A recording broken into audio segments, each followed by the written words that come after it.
Welcome student, स्वागत है आपका हमारे यूट्यूब चैनल में। तो हम लोगों ने उसने कहा था कहानी का लेखक परिचय देख लिया। पार्ट 1 वीडियो आप देख लीजिए अगर आपने अभी तक नहीं देखा है। पार्ट 2 वीडियो में हम लोग इस कहानी को पढ़ेंगे। ये आपके हिंदी बुक की पहली कहानी है और इसके लेखक हैं चंद्रधर शर्मा गुलेरी। 5 भागों में ये कहानी है। कोई भी शब्द अगर आपको इसमें भारी लगे तो अंत में इस कहानी के अंत में आपको शब्दार्थ दिया रहता है, वहाँ पर जाके आप उस शब्द का अर्थ देख सकते हैं। पेंसिल और किताब दोनों निकाल लें और साथ में हम जैसे जैसे आपको बताएंगे अंडरलाइन करने, आप वैसे वैसे अंडरलाइन करते जाना। 5 भागों में कहानी है, 5 भाग हम इसका पढ़ेंगे।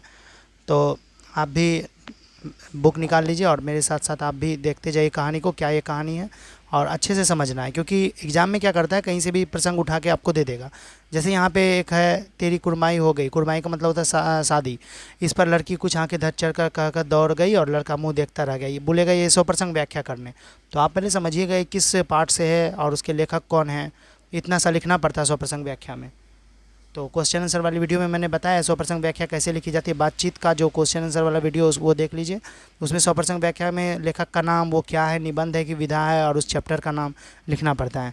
तो कहीं से भी दे देता है पर एग्ज़ाम में, तो आपको पहले कहानी अच्छे से अगर पढ़ेंगे तो आपको याद रहेगा कि ये कहाँ से दिया गया है। तो मैं इसको शुरू कर रहा हूँ। मैंने इसका सारांश बता दिया है आपको पार्ट 1 वीडियो में। अब आप इसको डिटेल में पढ़ना है। बड़े बड़े शहरों के इक्के गाड़ी वालों की ज़बान के कोरों से जिनकी पीठ छिल गई है और कान पक गए हैं, उनसे हमारी प्रार्थना है कि अमृतसर के बम्बू काट वालों की बोली का मरहम लगावें। जब बड़े बड़े शहरों की चौड़ी सड़कों पर घोड़े की पीठ को चाबुक से धुनते हुए इक्के वाले कभी घोड़े की नानी से अपना निकट संबंध स्थिर करते हैं, कभी राह चलते पैदलों की आंखों के ना होने पर तरस खाते हैं, कभी उनके पैरों की उंगलियों के पोड़ों को चीत कर अपने ही को सताया हुआ बताते हैं और संसार भर की ग्लानि निराशा क्षोभ के अवतार बने नाक की सीध चले जाते हैं, तब अमृतसर में उनकी बिरादरी वाले तंग चक्करदार गलियों में हर एक लट्ठी वाले के लिए ठहर कर सब्र का समुद्र उमड़ा कर बाचो खालसा जी हटो भैया जी, ठहरना भाई आने दो लाला जी, हटो बाछा करते हुए सफ़ेद फेटो खच्चरों और बतकों, गन्ने और खुमची और भरने वालों के लिए जंगल में राह खेते हैं। मतलब इतना कहने का मतलब ये है कि कहानी अमृतसर की है। ठीक, अमृतसर में ये कहानी है, अमृतसर की ये कहानी है। तो यहाँ पे ये बोल रहे हैं कि जैसे भी कोई भी गाड़ी वाला या खच्चर, उस समय लेके पहले खच्चर चलता था, घोड़े टाइप का वो होता है, उस पर सामान लाद के उससे काम लिया जाता है। तो ये बोल रहे हैं क्या कि वो जब भी रास्ते से गुजरते थे तो वहाँ पे बोलते थे हटो भाई जी, मतलब ठहरना भाई आने दो लाला जी। मतलब कोई भी अगर रास्ते में आ रहा तो उनको इस तरह से हटाते जाते थे और अपने मतलब अपने भी काम को करते जाते थे। उसके बाद अगला लाइन है, क्या मजाल है कि जी और साहब बिना सुने किसी को हटना पड़े। हाँ, मतलब कि अगर कोई भी किसी को हटाना चाह रहा है रास्ते से, अगर वो अपना काम निकालना चाहे तो उसको आदर सूचक शब्द बोलना होगा, नहीं तो वो हटेगा नहीं रास्ते से। यह बात नहीं कि उनकी जीभ चलती ही नहीं, चलती है पर मीठी छुरी की तरह महीन मार करती है। या कोई बुढ़िया बार बार चेतावनी देने पर भी लीक से नहीं हटती, चेतावनी व चेतावनी। तो उनकी वचनावली के ये नमूने हैं। हट जा जीने जोगी अमृतसर की है तो इसमें पंजाबी भाषा आएगा, तो आप भाषा का अर्थ समझने की कोशिश कीजिएगा। इसमें पंजाबी भाषा आएगा ज़रूर। हट जा कर्मा वाली है, हट जा पुत्ता प्यारी है, बच जा लंबी वाली है। समष्टि में इसका अर्थ है कि तू जीने योग्य है, तू भाग्यों वाली है, पुत्रों को प्यारी है, लंबी उम्र तेरे सामने है, तो क्यों मेरे पहिए के नीचे आना चाहती है। बच जा मतलब पहिए तांगे के नीचे। ऐसे बम्बू काट वालों के बीच में होकर एक लड़का और एक लड़की चौक की एक दुकान पर आ मिले। उसके बालों और इसके ढीले सूतने से जान पड़ता है कि दोनों सिख हैं। वो अपने मामा के केस धोने के लिए दही लेने आया था और यह रसोई के लिए बढ़िया। मतलब दो, एक लड़का और एक लड़की है। लड़का और लड़की मतलब दोनों एक ही बाज़ार में आए हैं, अमृतसर के बाज़ार में। दोनों दो काम से आए हैं, दोनों अलग अलग काम से आए हैं। दुकानदार एक परदेशी से गुथ रहा था जो शेर भर पापड़ों की गट्टी को गिने बिना हटता न था। तेरे घर कहाँ है? तो वो बोलता है मगरे में। और तेरे माझे में। यहाँ कहाँ रहती है? अतर सिंह की बैठक में, वो मेरे मामा होते हैं, मैं भी यहाँ मामा के यहाँ हूँ, उनका घर गुरु बाजार में है। इतने में दुकानदार निपटा और इनका सौदा देने लगा। सौदा लेकर दोनों साथ साथ चले। कुछ दूर जाकर लड़के ने मुस्कुराकर कहा तेरी कुरमाई हो गई। इस पर लड़की कुछ आंखें चढ़ाकर धत कहकर दौड़ गई और लड़का मुँह देखता रह गया। मतलब वो लड़का लड़की अपने अलग अलग काम से दुकान गया था, तो दोनों का थोड़ा बहुत परिचय हो गया। तो वो उससे पूछता है, वो उस लड़के को वो लड़की अच्छी लगी तो उससे पूछता है तेरी कुरमाई हो गई। कुरमाई का मतलब शादी। तो लड़की आंख चढ़ाकर धत कहकर दौड़ गई और लड़का मुंह देखता रह गया। दूसरे तीसरे दिन सब्जी वाले के यहाँ, दूध वाले के यहाँ अकस्मात दोनों मिल जाते। मतलब जो वो जिस काम के लिए निकलती थी वो भी उसी काम के लिए निकलता था, लेकिन दोनों पहले से जानते नहीं थे कि हम दोनों एक दूसरे से टकराएंगे। महीना भर यही हाल रहा। 2-3 बार लड़के ने फिर पूछा तेरी कुरमाई हो गई, और उत्तर में वही धत मिला, यानी लड़की स्पष्ट रूप से बताती नहीं थी। तो एक दिन जब फिर लड़के ने वैसी हंसी में चिढ़ाने के लिए पूछा, तब लड़की लड़के की संभावना के विरुद्ध बोली हाँ हो गई। मतलब लड़की की शादी हुई नहीं थी, कुरमाई का अर्थ है शादी। लड़की की शादी हुई नहीं थी लेकिन लड़की फिर भी बोल दी हाँ हो गई। तो ये पूछता है कब? तो ये जवाब देती है कल। देखते नहीं ये रेशम से कढ़ा हुआ सालू, लड़की भाग गई। लड़के ने घर की राह ली, रास्ते में एक लड़के को मूढ़ी में ढकेल दिया। एक छाबड़ी वाले की दिन भर की कमाई खोई, एक कुत्ते को पत्थर मारा और एक गोभी वाले के ठेले में दूध उड़ेल दिया। सामने नहा कर आती किसी वैष्णवी से टकराकर अंधे की उपाधि पाई, तब कहीं कहीं घर पहुंचा। यानी कि लड़की ने जो उसको बोल दिया ना कि मेरी शादी हो गई, तो लड़का मतलब कि हाँ, अंदर से पूरा हिल गया। वो सोचा था कि इसका शादी नहीं हुआ, लेकिन जैसे ही वो बोली कि मेरी शादी होगी तो लड़का अंदर से हिल गया। भर रास्ते भर वो ठीक से चल नहीं रहा था, कभी गोभी वाले के ठेले में दूध उड़ेल दिया, कभी सामने आती किसी वैष्णवी से टकरा गया तो उसको उसने अंधा बोल दिया। मतलब वो ठीक से चल भी रहा था तो उसका ध्यान कहीं और था, तब कहीं जाकर घर पहुंचा। ये कहानी का एक भाग मतलब ख़त्म होता है। तो इस भाग से हमने क्या सीखा? इस भाग में लेखक ये कहना चाह रहे हैं कि पहले अभी बचपन का थोड़ा सा ये इंट्रोडक्शन दे रहे हैं, बचपन में वो दोनों कैसे मिले, फिर आगे चलकर कैसे, ये दूसरा भाग में हम देखेंगे। बचपन में पहली बार उसको तांगे से बचाया था, तांगे के नीचे आने से बचाया था, तो वो दोनों एक दूसरे से हाल चाल पूछने लगे। लड़की से पूछा कि तेरी कुर्माई होगी, तो लड़की ने बोला नहीं, मेरी धत बोलती थी पहले, लेकिन फिर बाद में लड़की ने बोल दिया हाँ हो गई। तो लड़के को रहा नहीं गया, लड़का सोचा था कि इसकी शादी नहीं होगी, लेकिन वो जब बोल दिया हाँ हो गई तो उसका मन मान नहीं रहा था। अब दूसरा भाग है। राम राम, यह भी कोई लड़ाई है? दिन रात खंदकों में बैठे हड्डियाँ कर गई, लुधियाने से 10 गुना जाड़ा और मेह और बर्फ़ ऊपर से पिंडलियों तक कीच में धंसे हुए हैं। गनीम नहीं, कहीं दिखता ही नहीं। घंटे 2 घंटे में कान के पर्दे फाड़ने वाले धमाके के साथ सारी खंदक हिल जाती है और 100-100 गज धरती उछल पड़ती है। इस गैबी गोले से बचे तो कोई लड़े। नगरकोट का जलजला सुना था, यहाँ दिन में 25 जलजले होते हैं। जो कोई खंदक से बाहर सफा या कोहनी निकल गई तो चटाक से गोली लगती। ना मालूम बेईमान मिट्टी में लेटे हुए हैं या घास की पत्तियों में छिपे हुए हैं। अब ये कौन बोल रहा है इसका आगे पता चलेगा। लहना सिंह और 3 दिन है, 4 तो खंदक में बिता ही दिए, परसों रिलीफ आ जाएगी और फिर 7 दिन की छुट्टी।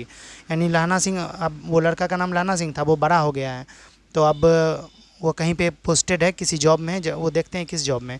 अपने हाथों झटका करेंगे और पेट भर खाकर सो रहेंगे। उसी फिरंगी मेम के बाग में मखमल किसी हरी घास है, फल और दूध की वर्षा कर देती है। लाख कहते हैं दाम नहीं लेती, कहती है तुम राजा हो, मेरे मुल्क को बचाने आए हो। 4 दिन तक पलक नहीं झपी, बिना फेरे घोड़ा बिगड़ता है और बिना लड़े सिपाही। मुझे तो संगीन चढ़ाकर मार्च का हुक्म मिल जाए, तो फिर इस लाइन को आपको अंडरलाइन करना है।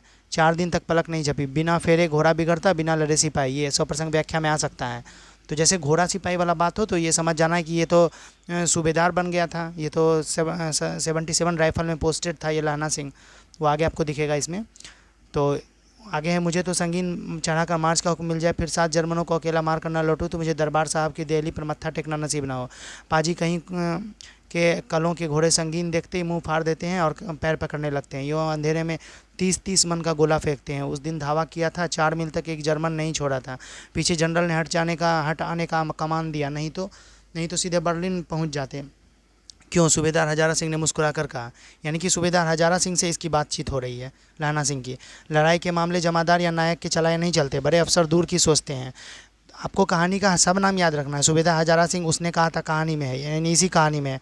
लहना सिंह भी इसी कहानी में है। अगर आप कहानी अच्छे से समझ लेंगे तो, अगर आपने याद नहीं भी किया है क्वेश्चन का आंसर, तो आप लिख देंगे, क्योंकि शुरू में तो कॉपी चेक करने वाला यही देखता है कि शुरू में इसने सही से उस पाठ का नाम, उसके लेखक का नाम और उस वो विधा है क्या, कहानी या निबंध है क्या है, ये लिखा है कि नहीं। तो उसी में आपको, अगर 5 नंबर का क्वेश्चन है तो उसी में आपको 2 नंबर मिल जाएगा, अगर वो आप सही तरीके से लिखेंगे। तो उसके बाद थोड़ा बहुत वर्णन कर देंगे। कहानी अगर आप पढ़ें तो वर्णन तो आप कर ही देंगे, सारांश बता दूंगा तो आप पूरा अच्छे तरीके से वर्णन कर देंगे।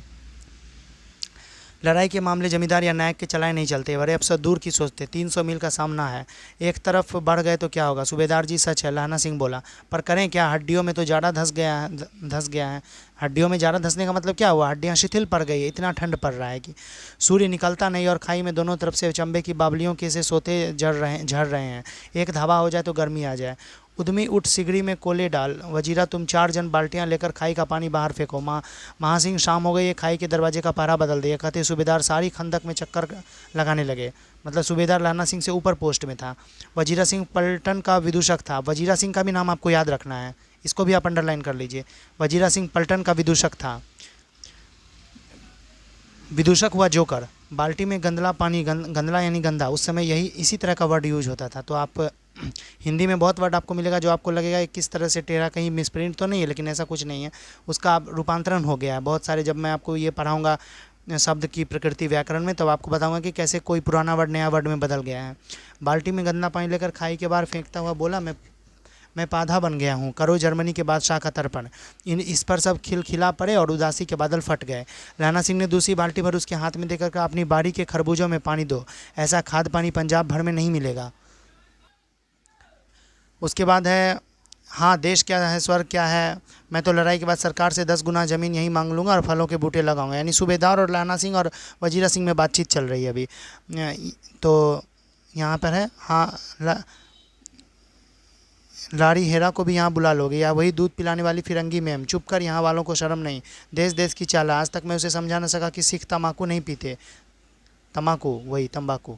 वह सिगरेट देने में हट करती है, ओठों में लगना चाहती है, मैं पीछे हटता हूँ तो समझती है कि राजा बुरा मान गया, मेरे मुल्क के लिए लड़ेगा नहीं। अच्छा, अब बोधा सिंह कैसा है? बोधा सिंह कौन है? तो बोधा सिंह अगर पूछेगा कि बोधा सिंह कौन है, तो वो जो सूबेदार हैं, सूबेदार हजारा सिंह, तो उसका वो बेटा है लहना सिंह, तो सॉरी बोधा सिंह। तो बोधा सिंह को आपको याद रखना, बोधा सिंह को भी अंडरलाइन कीजिए। मैं लास्ट में क्वेश्चन आंसर बताऊंगा तो सारा क्वेश्चन का आंसर आपको बता दूंगा।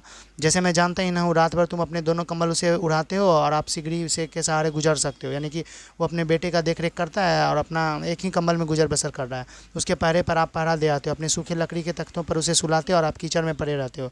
कहीं तुम ना मांदे पड़ जाना, जाड़ा क्या है, मौत है, और निमोनिया से मरने वालों को मुरब्बे नहीं मिला करते। मतलब यही है कि ये कहानी पूरा तरह से ठंड के मौसम की कहानी है। तो ठंड का मौसम, वो भी इतना बहुत ज़्यादा ठंड जिसमें कि हड्डी गली हुई लगती है, उठा नहीं जाता है, उस तरह की कहानी है ये। मेरा डर मत करो, मैं तो बुलेल की खड्ड के किनारे मरूंगा, भाई कीरत सिंह की गोदी पर मेरा सिर होगा और मेरे हाथ के लगाए हुए आंगन के आम के पेड़ की छाया होगी। वजीरा सिंह ने त्योरी चढ़ाकर कहा, क्या मरने मरने की लगाई है, मेरे मरे जर्मनी और तुरक। हाँ भाइयों कुछ गाओ, हाँ कैसे, दिल्ली शहर थे पिशैर नू जान दिए, कर लेना लोंगा द व्यापार मंडी है। तो ये आपको पढ़ना है, ये थोड़ा सा ये अपने आप में गीत गुनगुना रहे हैं।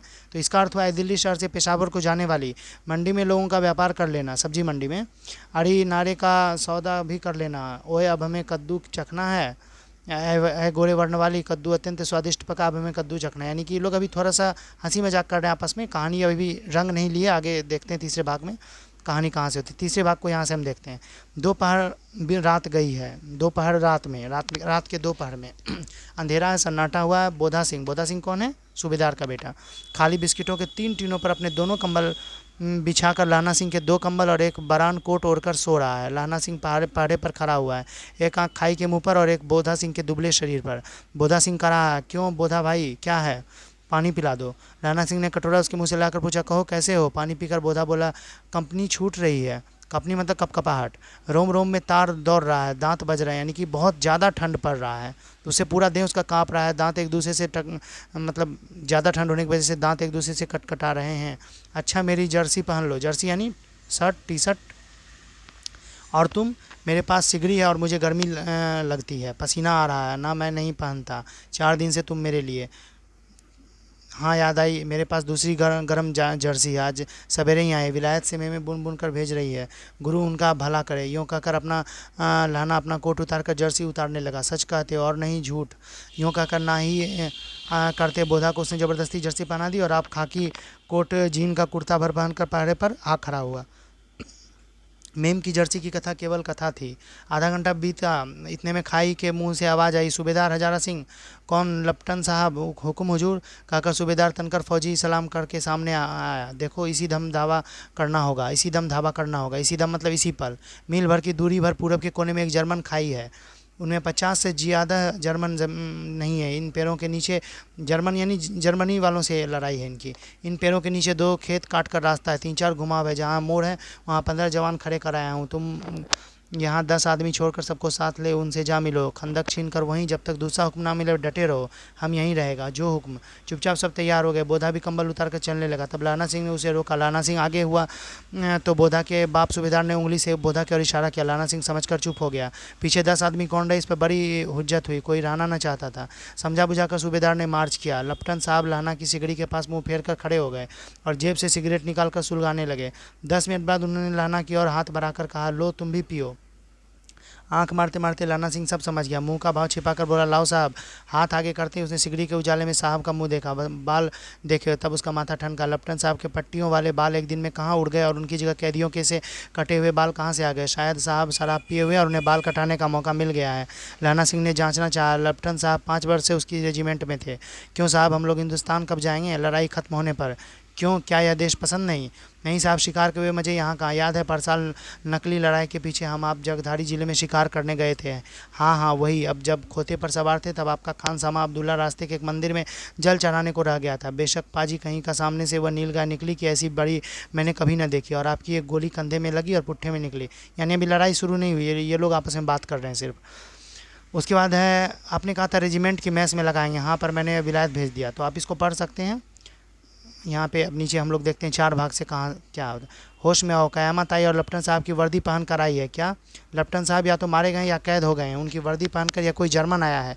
सूबेदार ने इसका मुंह नहीं देखा, मैंने देखा और बातें की है। सोहरा सारा साफ़ उर्दू बोलता है पर किताबी उर्दू, और मुझे पीने का सिगरेट दिया है। तो अब मारे गए, धोखा है। सूबेदार कीचड़ में चक्कर काटते फिरेंगे और यहाँ खाई पर धावा होगा, इधर उन पर खुले में धावा होगा। उठो, एक काम करो, पलटन के पैरों के निशान देखते देखते दौड़ जाओ, अभी बहुत दूर न गए होंगे। सूबेदार से कहो कि एकदम लौट आएँ। खंदक की बात झूठ है, चले जाओ, खंदक के पीछे से निकल जाओ, पत्ता तक न खड़के, देर मत करो। यानी कि ये लोग के जो लेफ्टिनेंट साहब थे, जो इन लोग के से ऊपर थे, उनको कैद कर लिया गया है, और ये लोग अब सचेत हो गए और ये लोग उनको छुड़ाने या बचाने जा रहे हैं। हुक्म तो यह है कि यहीं ऐसी तैसी हुक्म की, यह मेरा हुक्म, जमादार लाना सिंह जो इस वक्त यहाँ सबसे बड़ा अफसर है उसका हुक्म है। मैं लेफ्टिनेंट साहब की खबर लेता हूँ, पर यहाँ तो तुम 8 ही हो, 8 नहीं 10 लाख। एक एक अकालिया सिख 1.25 लाख के बराबर होता है। इस लाइन को अंडरलाइन आपको करना है। एक एक अकालिया सिख 1.25 लाख के बराबर होता है। तो पेंसिल से बुक में इसको अंडरलाइन कीजिए, और इसका 100% व्याख्या मैं बताऊंगा आपको। चले जाओ। लौटकर खाई के मुहाने पर लाना सिंह दीवार से चिपक गया। उसने देखा कि लेफ्टिनेंट साहब ने जेब से बेल के बराबर 3 गोले निकाले, तीनों को जगह जगह खंदक की दीवारों में घुसेड़ दिया और तीनों में एक तार सा बांध दिया। तार के आगे सूत की एक गुत्थी सी जिसे सिगड़ी के पास रखा, बाहर की तरफ कर एक दिया सलाई जलाकर गुत्थी पर रखने, बिजली की तरह दोनों हाथों से उल्टी बंदूक को उठाकर लाना सिंह ने साहब की कोहनी पर तान कर दे मारा।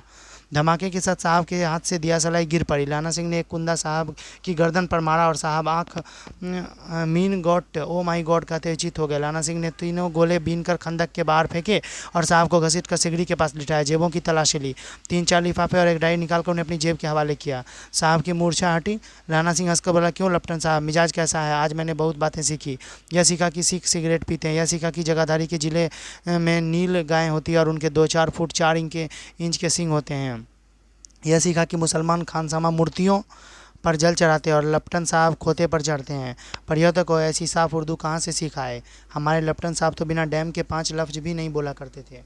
लाना ने पतलून की जेबों की तलाशी नहीं ली थी। साहब ने मानो जाड़े से बचाने के लिए दोनों हाथ जेबों में डाले। लाना सिंह कहता गया, चालाक तो बड़े हो, पर मांझे का लाना इतने बरस लेफ्टिनेंट साहब के साथ रहा है, उसे चकमा देने के लिए 4 आंखें चाहिए। 3 महीने हुए एक तुर्की मौलवी मेरे गांव में आया था, औरतों को बच्चे होने की ताबीज़ बांटता था और बच्चों को दवाई देता था। चौधरी के बड़ के नीचे मंजा बिछाकर हुक्का पीता रहता था और कहता था जर्मनी वाले बड़े पंडित हैं, वे वेद पढ़कर उसमें से विमान चलाने की विद्या जान गए हैं। गौ को नहीं मारते, हिंदुस्तान में आ जाएंगे तो गौ हत्या बंद कर देंगे। मंडी के बनियों को बहकाता था कि डाक खाने से रुपये निकाल लो, सरकार का राज्य जाने वाला है। डाक बाबू पोलू राम भी डर गया। मैंने मुल्ला जी को की दाढ़ी मूड़ ही दी थी और गांव से बाहर निकाल कर कहा था, जो मेरे गांव में अब पैर रखा तो साहब की जेब में से पिस्तौल चला और लाना की जांग में गोली लगी। इधर लाना की हेनरी मार्टिनी के 2 फायरों ने साहब की कपाल क्रिया कर दी। धड़ाका सुनकर सब दौड़ आए।